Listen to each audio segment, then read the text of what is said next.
Bienvenidos a Cinema Leaks, el programa que se atreve a contarles todo lo que nadie más de sus películas y series favoritas. Hoy es un episodio muy especial porque vamos a hablar de cine mexicano, en particular de esta nueva sensación que se siente de el renacer de la producción audiovisual en el cine local. ¿Es verdad que estamos viviendo un nuevo cine de oro? ¿Qué nos falta? ¿Qué obstáculos tenemos? ¿En dónde estamos parados y hacia dónde vamos? Estos son temas de conversación bastante controversiales y para hablar de ellos me encuentro con un invitadazo de verdad, porque es uno de los referentes y exponentes más interesantes de la escena nacional. Me refiero, por supuesto, a Fernando Bonilla, actor y director que ha trabajado en cine, en series y en teatro, ha dirigido más de 20 puestas en escena, tiene su propio alter ego cómico llamado Diente de Oro y ahora se prepara para ser el mero jefe de la versión en español de The Office, La Oficina, Jerónimo Ponce. Muchas gracias por estar aquí, Fernando. Bienvenido, ¿cómo estás? Muchas gracias, muy contento de andar por acá. Oye, justo viene saliendo de una de las series más importantes para México en Netflix de este año, ¿no? Que me refiero a Las Muertas, por supuesto. Una serie que dejó una derrama económica de como 350 millones de pesos en valor bruto. ¿Cómo ha sido para ti esta nueva percepción del cine mexicano? ¿Qué crees que haya cambiado desde que tú iniciaste a ahora? Bueno, creo que efectivamente hay un número de producciones impresionante. Se está filmando mucho, eh, pero al mismo tiempo eh, creo que hay un divorcio muy inquietante con las audiencias.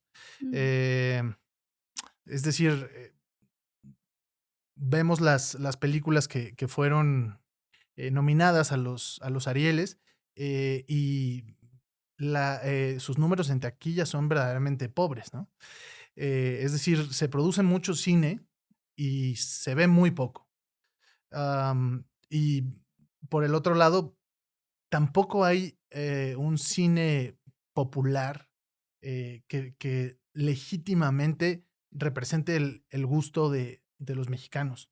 Es decir, el cine más comercial, casi todos son o refritos o son versiones de películas que ya triunfaron en otro lado, ¿no? Em, entonces, creo que hay signos alentadores y signos preocupantes. Eh, Creo que básicamente, pues es el mercado audiovisual más importante de habla hispana. Así lo ha sido desde hace mucho tiempo. Y eso también provoca que sea difícil que las producciones innovadoras, las producciones más arriesgadas, vean la luz. O si se logran filmar, logren conectar con un público. Un dato muy relevante es que somos el cuarto país a nivel mundial que más va al cine ujú. y no vemos nuestras películas porque, pues básicamente, son muchos factores, ¿no? Sobre todo porque las carteleras están absolutamente cooptadas por Hollywood. eh, pero también creo que no hay un interés muy marcado en los creadores de conectar de una manera más profunda con los espectadores, con las audiencias, ¿no? Creo que nos hemos visto envueltos en un modelo de producción que propició el número de películas que se hacían, eh, pero, pero no que se vieran esas películas, ¿no? Entonces creo que hay una chamba importante que hacer por todos lados. Em, y siento que llevamos muchos años enfrascados en un fenómeno extraño en el que las películas buenas son aburridas porque son todas iguales, todas hablan de lo mismo y de la misma manera, y las películas malas pues son malas. Entonces, creo que hay muchos esfuerzos que se están haciendo últimamente para romper este divorcio y creo que es lo que hay que hacer. Refrescar la manera de acercarnos a contar las mismas historias, ¿no? Si es que queremos seguir contando las mismas historias. Me parece muy interesante lo que me dices sobre como el divorcio de la audiencia y las producciones, porque pareciera que de repente sí hay casos en donde se vuelven muy icónicos o hay mucho interés por el cine mexicano. Lo pienso ahorita por el reestreno de Amores Perros, Ujú. que también ahorita escuchándote me hizo pensar en cómo estaba el estado de la industria en el 2000 cuando se estrena precisamente Amores Perros y también La Ley de Herodes de Luis Sí. Estrada, que fueron un parteaguas porque la gente quería ver esas películas y de repente ya había más esfuerzos, tanto gubernamentales como privados, para propiciar este cine diferente. Pero ¿por qué crees que 25 años después seguimos como con esta dicotomía entre balancear la taquilla de Hollywood con la nacional, el interés de la audiencia? ¿Por qué no hemos podido tener, digamos, un crecimiento desde tu perspectiva más progresivo, no? Justo la combinación, ¿no? Del desamparo que tienen algunas producciones en cuanto a Mm, que si llegas a salas, pues te dan una función, una semana de exhibición en los peores horarios, en los peores cines, porque pues, tienes que competir con el blockbuster del momento y que además la aplanadora de la distribución de Hollywood es brutal porque, mm, digamos, no solo la película de superhéroes del momento, que es evidentemente lo que tiene un público muy masivo, sino que las distribuidoras dicen, bueno, te doy 27 copias de la película de superhéroes, pero además prográmame estas otras 25 películas, ¿no? Entonces, claro, los huequitos para el cine mexicano son muy cortos, ¿no? Se estrenan, duran una semana y chao. mm, Eh, eso por un lado, digamos, no hay una protección, por ejemplo, desde la negociación del Tratado de Libre Comercio, como me parece que ahora está estableciendo Canadá, como estableció Francia en su momento, por ejemplo, ¿no? Es decir, el cine necesita tener un amparo del Estado porque el cine genera identidad. Entonces no es cualquier producto. Eh, y, y aquí, bueno, pues durante décadas hemos sido avasallados por consumir cine gringo. Sin embargo, hemos empezado a producir muchísimo cine y producimos bueno, malo y regular, pero cada quien va encontrando su público, un público muy endogámico, y luego, pues por supuesto, el momento de uh, reconfiguración que tiene la industria audiovisual en todo el mundo, es decir, con las plataformas siendo las nuevas cabezas de la industria, pues todo se está modificando, ¿no? Y claro, creo que son muchas condiciones y siento que justo como el mercado mexicano es tan valioso para la producción, eso hace que muchas veces la visión de quien toma decisiones sea muy conservadora. Es mm. un poco como una analogía rara, pero como, ¿por qué no crece el fútbol mexicano? ¿No? ¿Por qué está estancado? Porque es un gran negocio. Y entonces se prioriza el negocio sobre el desarrollo deportivo. Creo que algo así también nos pasa en términos de cultura. Lo que me acabas de decir me voló la cabeza porque no lo había pensado así, que es que fuera tan rentable este modelo de negocios en particular que no haya este interés de hacer algo más, tal vez autóctono o también como esta, no sé, tú tienes una compañía productora de teatro y creo que es una de las más icónicas. Amo Los Ingrávidos, la verdad es que la fui a ver y me fascinó. ¿Cómo crees que se le da también más prioridad al entorno audiovisual que al teatral? ¿O cómo es tratar de balancear como tú como artista, como performer, estas partes de la parte del negocio y la parte de del interés artístico? Pues es complicado. El teatro mucho más difícilmente llega a ser negocio. Ujú, Para vivir exclusivamente el teatro hay que trabajar demasiado y hay que estar malabareando muchas pelotas al mismo tiempo. Yo sí, con esta compañía, yo viví más de 10 años de hacer teatro exclusivamente. Creí que eso iba a ser mi vida. llegó 2018, que fue un año en el que me fue muy bien como director. Dos de mis obras, que fueron A Ocho Columnas y Algo en Fuentovejuna, ganaron premios, fueron seleccionadas en festivales internacionales. Y ese año, en diciembre, me di cuenta que no tenía un peso y no podía llevar a mis hijos de vacaciones. Y dije, No. al carajo mi integridad artística, me voy a poner a hacer castings como loco. Y esto ha cambiado mucho mi carrera. La verdad es que también siento que he tenido suerte de encontrarme con proyectos estimulantes artísticamente. Pero pues sí, el panorama teatral me parece bastante desalentador en este momento en México. Creo que la pandemia pegó mucho, por supuesto, y justo esto que comento respecto a los criterios conservadores en la producción audiovisual, en teatro lo siento todavía más obsceno. Es decir, siento que el teatro de hace 10 años mexicano era más fácil que te sorprendiera. Ahora siento que estamos pasando por una época tremendamente homogeneizada de la producción teatral.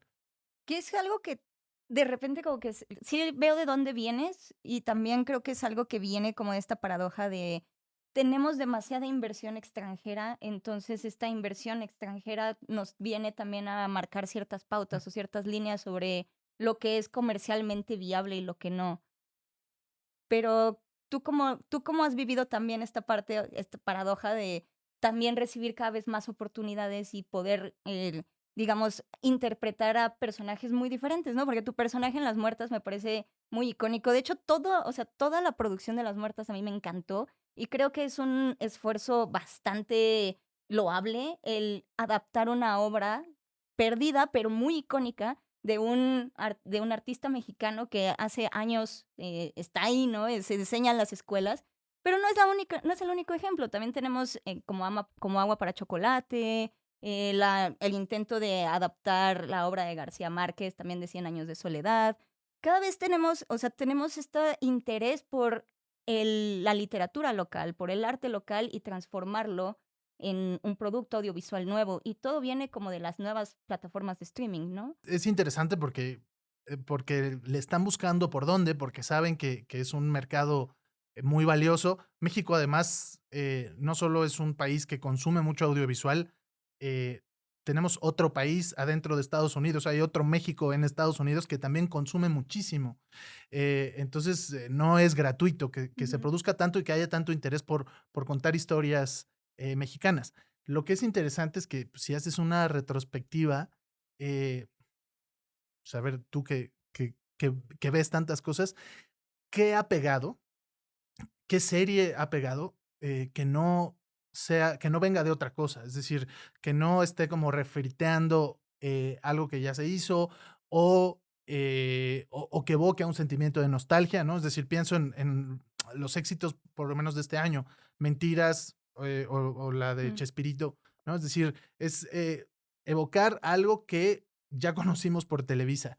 Y Las Muertas, que yo estoy muy contento con el trabajo que se hizo, pues también es una historia que ya estaba escrita y además un caso real que efectivamente pues había pasado más tiempo y probablemente estaba más olvidado por la mayoría de la gente, pero son muy pocas las cosas que realmente nuevas o que surgen desde cero. Igual tampoco es privativo de México, ¿no? Las ideas nuevas necesitan apoyo porque es muy difícil que lleguen a ver la luz, ¿no? A mí alguna vez eh, Morris Gilbert, un productor de teatro comercial, le oí decir una frase que me pareció lapidaria, horrible, pero verdadera, ¿no? Que dijo, eh, el público solo consume lo que ya conoce. Y es tremendo, es horrible que sea así, pero es real. Pero es cierto, sí, totalmente. Aunque de repente hemos tenido ciertas sorpresas, ¿no? Y gracias también a las plataformas de redes sociales, Mm. hemos visto como el boom de series como Nadie nos va a extrañar, por ejemplo, Tengo que morir todas las noches. Nadie nos va a extrañar, creo que es un garbanzo de libra y creo que está muy bien, pero incluso nadie nos va a extrañar, como que explota mucho la nostalgia noventera, Sí, totalmente. Pero es pero es una justo, historia nueva, es sí. nueva y explota la nostalgia noventera desde la perspectiva de las personas adolescentes que Ujú, vivieron en esa época en una secundaria, ¿no? sí. Creo que mucho de la gente, escuchaba mucho de la gente que le gustaba porque así eran sus escuelas, ¿no? Entonces Exacto. es capturar de cierta manera la realidad de una época en México, lo cual Sí. también es interesante. Sí, y válido, por supuesto, Ujú, y que creo que está muy bien la serie, pero, y creo que son,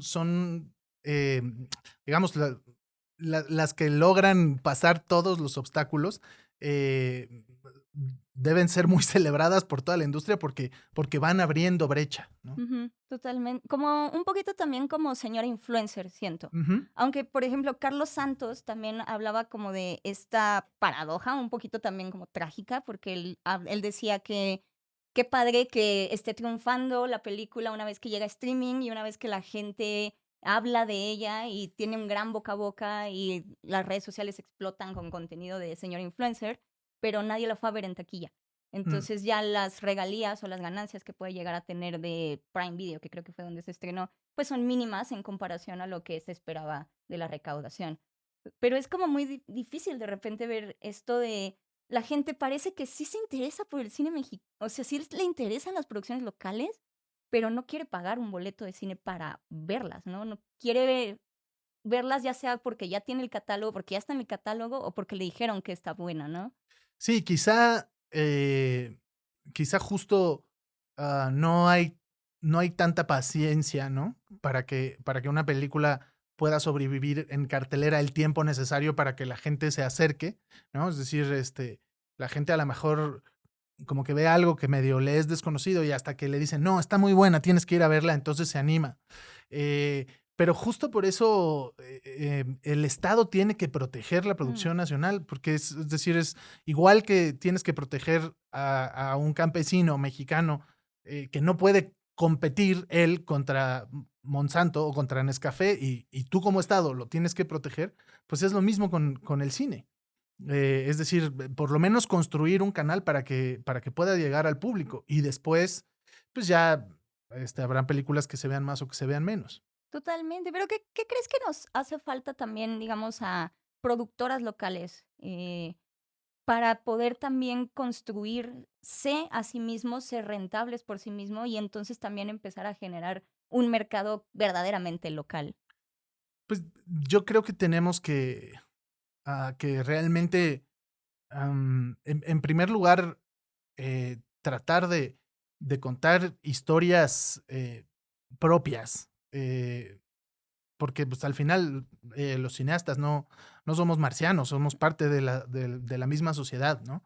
Eh, Ser menos complacientes, ¿no? Creo que cuando uno trata de complacer, a todas las personas, pues, es el éxito, digo, la fórmula asegurada del fracaso, ¿no? Entonces, pues, creo que es eso, buscar, y conceptos y narrativas más honestas que eventualmente conecten con la sociedad y ver en todos los niveles, ¿no? Desde películas más intelectuales, políticas o que traten de construir un lenguaje popular que se ha perdido, ¿no? En México, algo que también me parece muy importante es que siento que la mayoría de los cineastas no ven cine mexicano, eh, o por lo menos no ven el cine mexicano de antes.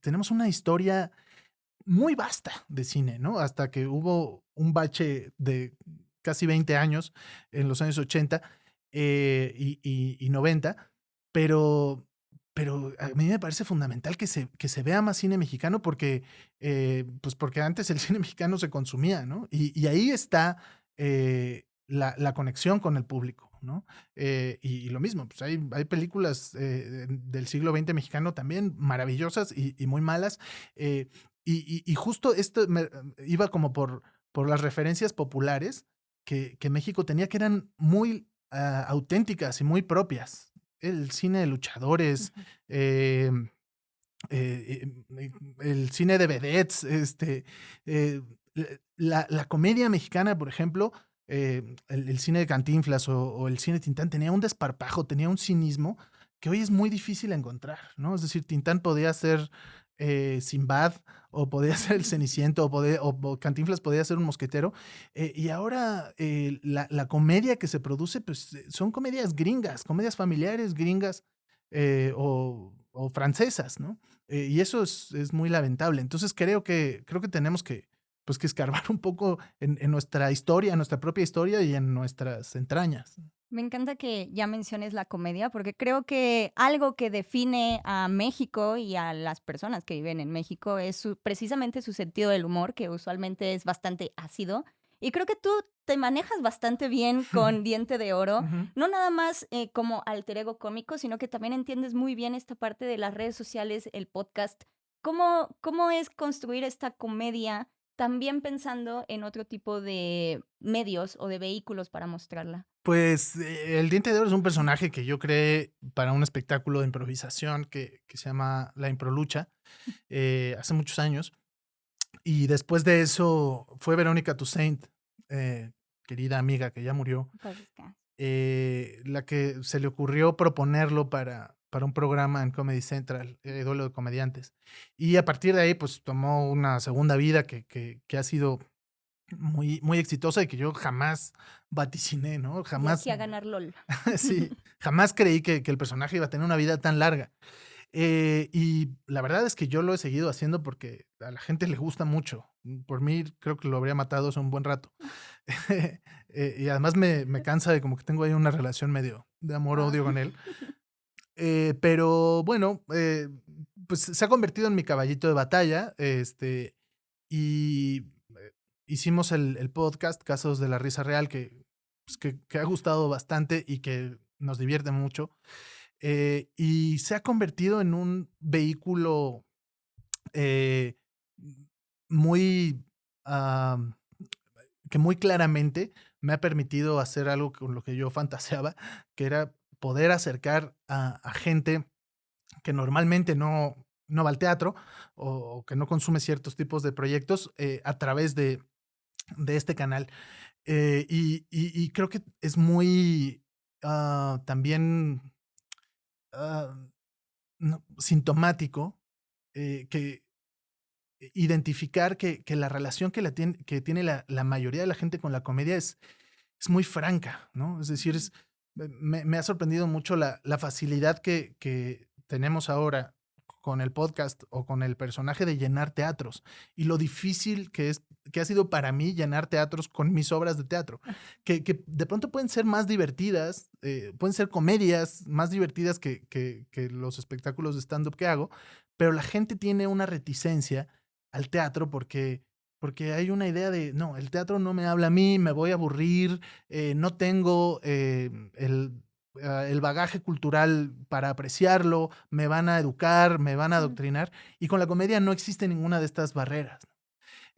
Y bueno, dando tumbos porque así ha sido mi vida y mi trayectoria, pues he encontrado como estos caminitos para conectar a las audiencias, que después, bueno, pues la gente va encontrando lo que le va gustando y me parece maravilloso que se puedan diversificar esos gustos y esos consumos. Y está muy interesante que tengas a este personaje de Diente Oro en particular. Me encanta lo que me acabas de decir por esta parte de ser como un caballo de Troya, en donde Sí. te conocen por Diente de Oro, pero de repente descubren que tu carrera no solamente es larguísima, sino que tienes una diversidad de roles y una diversidad de proyectos también como Mm. muy, muy extremos y muy diferentes. Es Para como la salchicha en la que le metes la pastilla al perro. Totalmente, pero la disfruta al final de cuentas el perro. El Se toma perro, la pastilla sí. y la salchicha y sin problema. Pero creo que para eso tienes que tener un sentido y un propósito, una visión muy particular también de cómo quieres llegar al público y lo que les quieres ofrecer, ¿no? Para Ujú. ti, ¿cómo es elegir a tus personajes? ¿Qué es lo que te atrae, digamos, de un proyecto? Bueno, depende del momento y depende de de las circunstancias, ¿no? El escenario en el que uno puede elegir, pues, es el escenario ideal de un actor, ¿no? Muchas veces, pues, es lo que te toca, y con lo que te toca trabajar, ¿no? Conforme van pasando los años, pues, vas teniendo, pues, la oportunidad de contrastar y decir, bueno, pues, prefiero hacer esto que esto otro, pero no es lo común. Hay veces en que también está bien decir que no, ¿no? ¿A qué le has dicho que no? Pues a proyectos en los que hay una regla que, que me gusta aplicar, que es la regla de las 3 Ps, que es plata, placer y prestigio. Oh, nice. Entonces, bueno, pues sí, idealmente, el trabajo ideal tiene las 3, ¿no? Claro. Pero si no, que por lo menos tenga 2. Si no tiene, si tiene una o ninguna, no hay que aceptar eso, ¿no? Una regla de 2 de 3 me Sí. parece correcto. Ujú. Y es que, de cierta manera, siento que tú tienes como, me gustaría un poco ahondar en Perdidos en la Noche, por Ujú. ejemplo, porque siento que tu personaje de Perdidos en la Noche, que es básicamente como un mi rey un poco perturbado, bueno, un artista Ujú. perturbado, pero también desconectado del entorno sociopolítico, socioeconómico que tiene. Pero de repente utilizas toda tu fisicalidad en Las Muertas para ser el que entierra, pero es sumamente icónico Ujú. verte ahí. ¿Cómo es prepararte físicamente también para estos personajes que se vuelven como muy, muy, no quiero volver a decir icónico, pero al momento en el que tú apareces en pantalla es imposible ya dejar de verte? Entonces eso me llama mucho la atención de tu trabajo. Bueno, los casi 2 metros ayudan. Siento que en Las Muertas, parece como eh, Gulliver y, este, y los liliputienses todo el tiempo. Eh, pues mira, el trabajo físico de estos 2 personajes, pues no sé, no sigo una metodología similar cada vez. Creo que cada personaje va requiriendo distintas maneras de hincarle el diente, ¿no? Con Ticho, como que lo que me obsesionaba era proyectar la ternura, ¿no? De la inocencia de este ser, ¿no? Que creo que tiene una inteligencia menor a la del promedio, o tiene la inteligencia y creo que el comportamiento de un niño. Luego pensé mucho que era un perro, ya que su rasgo más claro era la lealtad a Claro. sus patronas, Ujú. ¿no? Y era como, bueno, pues Y como eh, una lealtad cariñosa, ¿no? sí, Lo hace porque también las quiere. ajá, pero sin no solo cuestionar, sin entender mucho de lo que estaba sucediendo. Y creo que tenía sus necesidades básicas muy básicas y muy elementales cubiertas, pero tampoco necesitaba mucho más, entonces él era muy feliz. Entonces, como que justo esta, eh, no sé, como esta alegría, traté de ponérsela al cuerpo, al mismo tiempo de una eh, torpeza y de una rudeza como eh, perpetua, ¿no? Entonces, como su manera de conducirse siempre era como muy, no sé, como muy asombrado, ¿no? Entonces, y con Rigoberto, pues creo que era todo, bueno, no lo contrario, pero pues sí fue un camino muy distinto, ¿no? Creo que Rigo era pues muy puesto en provocar a los demás Mm. todo el tiempo, ¿no? Muy analítico y muy confrontador, ¿no? Creo que sobre todo siempre buscaba la confrontación. Tuve un proceso muy distinto, ¿no? En Perdidos en la Noche con Rigoberto eh, hice experimentos que nunca había hecho, ¿no? Nunca he sido muy de contaminar mi vida del personaje del momento, pero con Rigo sí sentí que lo necesitaba hacer, ¿no? Entonces, estimulaba mucho, por ejemplo, am, eliminar la censura de lo que uno calla por convenciones sociales, ¿no? Entonces, de pronto hacer comentarios hirientes, groseros, que obedecían como al primer impulso, y ya, como que la corporalidad de Rigo, pues es eso, es como mucho más echada para adelante y también mucho más analítica que Ticho, ¿no? Y bueno, entrando un poquito a tus siguientes proyectos, creo que La Oficina es uno de los proyectos que más foco tiene ahorita en México, Ujú. porque sorprendentemente aquí en México hay un fandom bastante fiel y bastante vocal sobre The Office, que Yo siento que me parece muy interesante el formato, porque es un formato que se ha tropicalizado 7400 veces, ¿no? Digo, Sí. las más icónicas son la versión británica y la versión estadounidense. Ujú. Pero, ¿qué tan difícil es crear comedia a sabiendas que tienes que, de cierta manera, tropicalizar algo que ya es tan icónico? ¿Cómo trabajas con eso? Pues, lo que fue maravilloso es que tuvimos una libertad, enorme. Am, Creo que, en cuanto yo me enteré que iban a hacer la versión mexicana de The Office, tuve los mismos prejuicios que ha tenido todas las personas que se han enterado de que la hicimos. De hecho, cuando me llegó, la comunicación de mi agencia diciéndome que, que querían que hiciera el casting, yo decliné y les dije: Me gusta mucho, la serie, entonces prefiero no ser partícipe de esta masacre. Entonces no quiero hacer el casting". De Metástasis. Jamás Exacto. se repetirá. Y entonces me dijeron: "Oye, Fer, no, es que te quieren ver para el prota". Eh, y entonces, bueno, dije: entonces sí hago el casting". Y no solo, o sea, porque me pareció que el hecho de que estuvieran buscando a alguien como yo para el protagónico ya era un signo de que no iba a ser, el bodrio que todo el mundo se imaginaba, ¿no?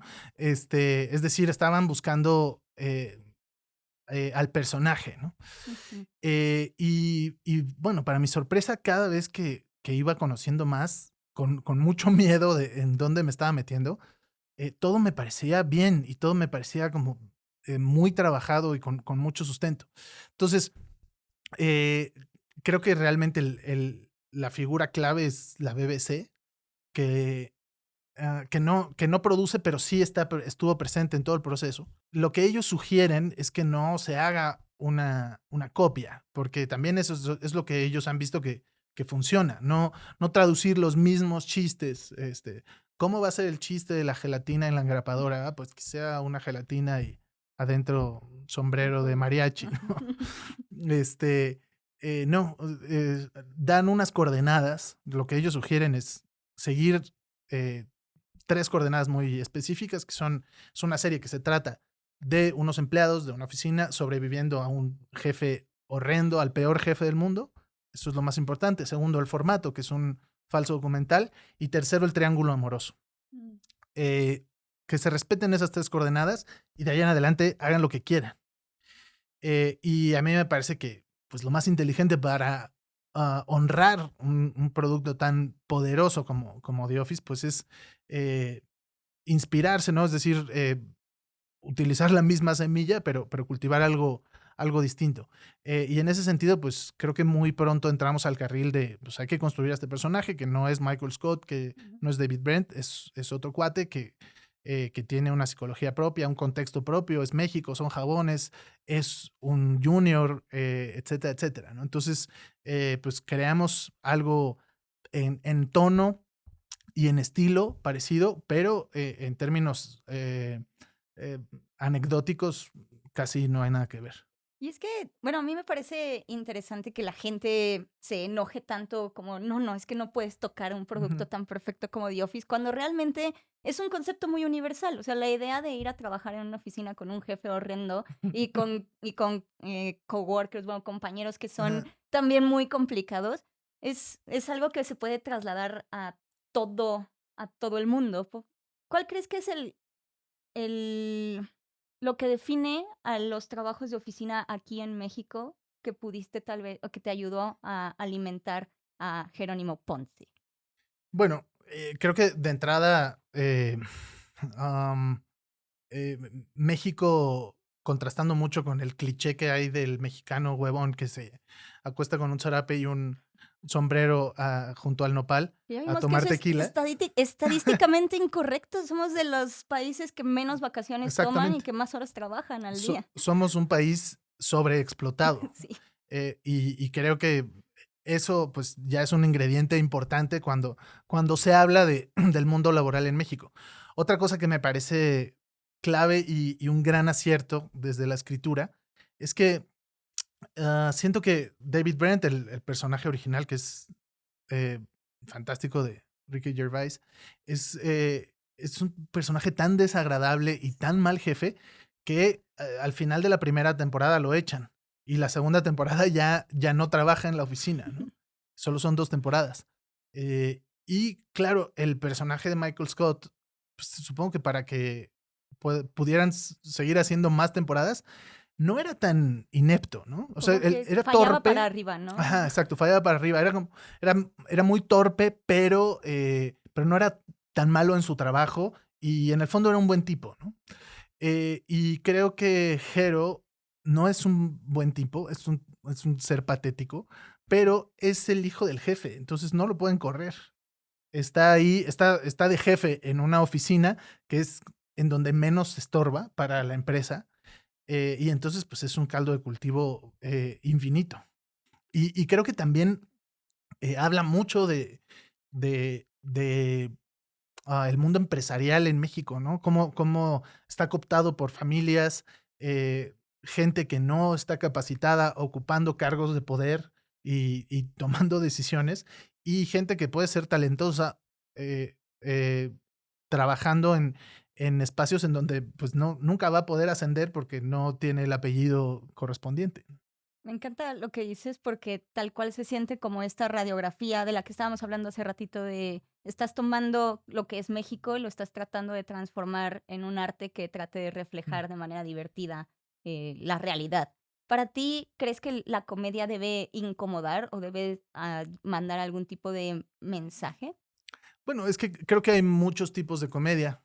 Yo creo que la comedia o el humor, eh, por definición, tiene que transgredir algo.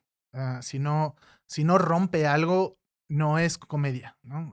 Aunque sea el chiste más básico, más blanco, pues rompe una lógica, ¿no? La famosa regla de tres, como uno, dos, calabaza, ¿no? Es decir, es uno, dos y te aviento algo que no estás esperando.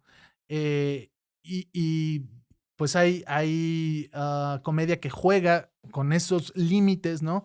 Burlarme de lo que no sé si el público va a aceptar que me burle, ¿no? Ujú. Em, a mí, el humor que más me divierte es el que me confronta y el que me arrincona y el que me descoloca. Ese es el que más me gusta, ¿no?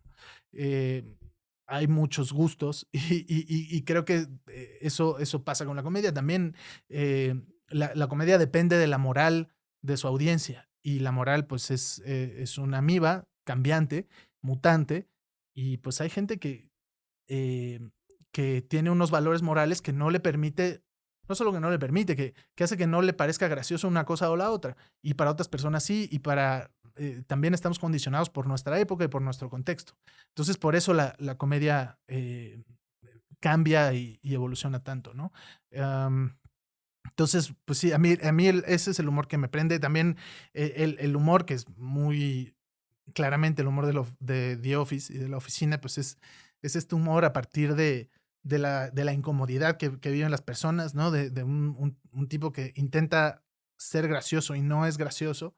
Eso es algo que a mí me gusta mucho. O sea, yo me la paso como enseñándole a la gente videos este, que me hacen reír mucho de gente que provoca mucho cringe y bueno, creo que también se ha convertido un poco en mi especialidad. Me encanta, pero para ir cerrando, Sí. me gustaría preguntarte también, ¿qué es lo que más te emociona del estado actual de la industria y qué es lo que a ti te gustaría cambiar o con tu trabajo en particular? Bueno, me emociona que se está diversificando, ¿no? Que hay muchos canales, que hay eh, eh, muchos espacios distintos. Y que de alguna manera el audiovisual, el lenguaje audiovisual también se ha democratizado, ¿no? Es decir, pues lo que ahora se puede hacer con un teléfono, pues hace un par de décadas era impensable y solo se podía hacer en un estudio, ¿no? Profesional. Entonces, creo que eso es alentador. También el hecho de que haya más más posibilidades de personajes más interesantes, a la mano de actores más diversos, también es algo que celebro, ¿no? También hace unas décadas, pues la televisión que se hacía eh, era muy rígida en cuanto a qué personas aparecían en pantalla, ¿no? Cuando, bueno, la época hegemónica de Televisa o cuando había dos televisoras que hacían el mismo tipo de contenidos. Entonces, creo que el boom de las series, pues ha diversificado los tonos, los rostros, los cuerpos, ¿no? Eso me parece alentador. En cuanto a lo que a mí me gustaría cambiar, pues creo que es importante tomar riesgos y es importante equivocarse, ¿no? Y hacer cosas que no necesariamente estén diseñadas para complacer a cierto público, porque ahí es cuando se puede avanzar, ¿no? Por ejemplo, un ejemplo muy claro es The Office, ¿no? Es decir, es una serie que rompió, eh, que rompió barreras cuando la produjo la BBC, ¿no? Eh, y es muy difícil que esos proyectos vean la luz. Ahora, eh, pues 20 años después de que se produjo la original que estamos haciendo yo pensaba si no tuviéramos la franquicia que nos ampara, no podríamos hacer esta serie. Mm, Eh, ujú. por muchas cosas, por el tipo de humor que hicimos, por lo incorrecto de ciertas conductas de mi personaje. eh, Solamente, por ejemplo, la cantidad de silencio que hay en la serie es algo que jamás permitirían hacer en un producto de comedia, ¿no? Ujú. Los productores, y es algo con lo que yo me he peleado muchísimas veces, los productores de comedia le tienen terror al silencio, cuando el silencio es una herramienta muy poderosa para construir un chiste, ¿no? Ujú. Los chistes se tienen que construir y eso necesita tiempo, ¿no? Y la oficina pues tiene de pronto mucho silencio que contribuye para que después haya un momento muy cagado, ¿no? Entonces, creo que lo importante es tomar riesgos y arropar como audiencia a los productos que se atreven a tomar esos riesgos, ¿no? Por ejemplo, ahora, pues una película de amor y guerra y Un buen salvaje, ¿no? Que creo que son narrativas muy frescas y Sí. que han roto mucho la inercia de contar, bueno, de tocar estos mismos temas de la misma manera, ¿no? Y siempre con esta comedia absurda, oscura, que de cierta manera caracteriza también al cine mexicano y que por alguna razón dejamos de hacer. Sí, justo, y justo es un cine que, por ejemplo, a mí me recordó a cineastas mexicanos, me recordó a Casals, me Ujú. recordó a Jodorowsky, me recordó un poco, ¿no? Mecánica Nacional, ¿no? Está mamando una tradición que muchos cineastas han decidido ignorar, y creo que eso también es un gran valor. Pues te agradezco mucho, de verdad, que estés aquí, principalmente porque justo eres uno de esos, a mí me parece que tu trabajo demuestra que eres uno de esos artistas que busca diversificarse, pero también entregar estos productos que lleguen al público en general y que le guste también. Y creo que es difícil encontrar ese balance. Entonces, muchas felicidades de verdad por tu trabajo y muchas gracias por estar aquí en Cinema Leaks. ¿Quieres comentar algo? ¿Quieres hablar o decirnos algo de alguna producción, algún trabajo puesta en escena que tengas próximamente que quieras promocionar? Bueno, pues voy a tener, me aventé a hacer un show de stand-up, que es el primer show que hago sin el diente de oro. Y pues, la primera vez que me voy a subir a hacer stand-up yo como Mm. Fernando Bonilla. Vean, por favor, Las Muertas y vean, por favor, Perdidos en la Noche para que Mm, puedan apreciar el increíble trabajo que hace Fernando Bonilla y se preparen también para la oficina que ya, como lo poquito que nos pudo decir, ya pinta bastante emocionante. ujú. De verdad, muchas gracias, Gracias. Fernando. Muchas gracias a ustedes. Por favor, comenten qué opinan sobre el estado actual de la industria. Hay más diversidad, mejores producciones. Cuéntenoslo en los comentarios, síganos en redes sociales. ¿Cómo te podemos seguir en redes sociales, por favor? FDO Bonilla en Instagram y en Twitter. Ajá. Y yo soy Beca Salas, estoy en todos lados como Beca Salas. Esto fue Cinemalix y nos vemos la próxima.